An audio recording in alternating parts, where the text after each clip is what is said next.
মাইন্ডসেটটা হচ্ছে দেখেন, এখনো পর্যন্ত আপনি যতই প্রতিষ্ঠিত শিল্পী হন না কেন কিংবা স্ট্রাগলিং শিল্পী হন না কেন,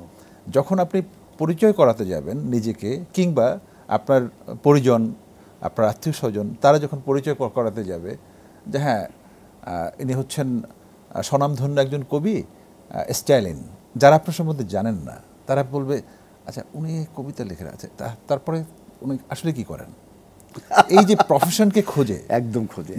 এইটার রেকগনাইজেশনটাই আমাদেরকে দিচ্ছে না। দুর্দান্ত বলেছেন যে আমরা গান করেন আর কি করেন, এক্স্যাক্টলি এক্স্যাক্টলি, কবিতা লেখেন আর কি করেন, যে গান তো করেন আর কি করেন, আপনি কি ব্যাংকে চাকরি করেন কিংবা আপনি কি ইঞ্জিনিয়ার, রাইট নাকি মানে এই যে মানে পরিচয়ের সংকট তৈরি করে দেয় আমাদের সমাজ। কিন্তু আপনি দেখেন ইউরোপে কিংবা উন্নত বিশ্বে একজন শিল্পী সে যে কি সম্মানিত, সে একটি গান করে, দুটি গান যদি তার এটা আসলে ভাবতে গেলে রীতিমতো মনে হয় রূপকথার কোনো গল্প শুনছে।